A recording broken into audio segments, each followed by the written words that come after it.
Vous allez avoir besoin d'un port pour que les pétroliers puissent aborder, vous allez avoir besoin d'un pipeline pour aller des puits de pétrole au port, vous allez avoir besoin de soldats pour protéger le pipeline des terroristes, donc on amènera aussi quelques soldats, et vous allez avoir besoin de beaucoup d'argent pour financer tout ça.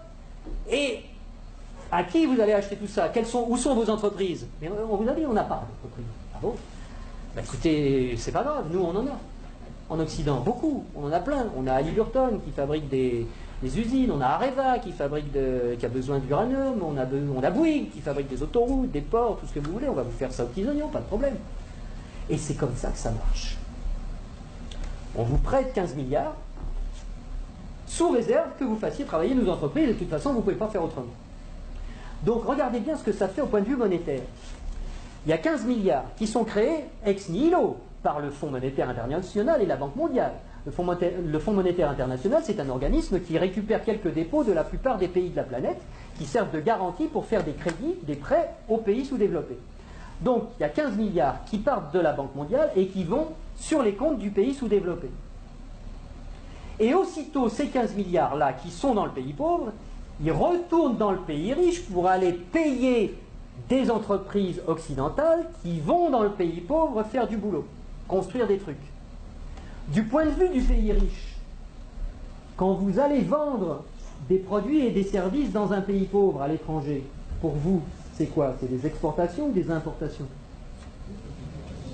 Des exportations. Voilà. Je vais aller exporter une usine, Areva, moi français. J'exporte une usine. J'exporte du travail. J'exporte des chars. J'exporte des fusils. J'exporte des outils, de l'outillage. Donc, ce qui est génial, c'est que les 15 milliards qui sont partis des pays occidentaux, qui sont allés dans le pays pauvre, il y a des services qui sont exportés par les pays occidentaux envers les pays pauvres, et l'argent, qu'est-ce qu'il fait? Il revient dans les pays riches, les 15 milliards, ils reviennent. Bon. Et donc les 15 milliards, c'est comme si on avait eu une belle-sœur qui avait emprunté 15 milliards et qui nous les distribue, puisque les ouvriers des entreprises des pays occidentaux, les actionnaires des entreprises des pays occidentaux, ils vont avoir plus d'argent grâce à ces 15 milliards qui reviennent. Donc ils vont les dépenser dans l'économie, ça nous fait des transactions nouvelles, de l'emploi nouveau, qui va ruisseler dans notre économie. Mais ce n'est pas tout à fait comme si c'était des belles-sœurs qui les avaient empruntées, parce que les belles-sœurs, il aurait fallu qu'elles rendent les intérêts, et donc qu'elles reprennent leur argent, et qu'elles en reprennent le double, et que nous, on ait des nouveaux emprunteurs qui arrivent pour payer les intérêts des nouvelles belles-sœurs. Là, non. C'est qui la belle-sœur qui paye les intérêts? C'est les pauvres. C'est les pays sous-développés. Et donc on a été leur construire des trucs qui vont nous permettre d'exploiter leur richesse. On a eu de la monnaie en plus qu'on a créée nous-mêmes en la faisant passer par les pays pauvres, mais qui revient chez nous net d'intérêts. Et qui paye la dette, qui paye les intérêts, c'est le pays pauvre. Et ils ont deux solutions. Soit ils empruntent à nouveau le montant des intérêts pour pouvoir nous les rembourser, ce qui double leur dette. C'est pour ça que des fois vous entendez des présidents de pays sous-développés qui disent « Mais c'est pas possible, on l'a déjà payé 15 fois la dette, comment ça se fait qu'il faut qu'on paye encore ?» C'est parce qu'ils ne peuvent pas la créer.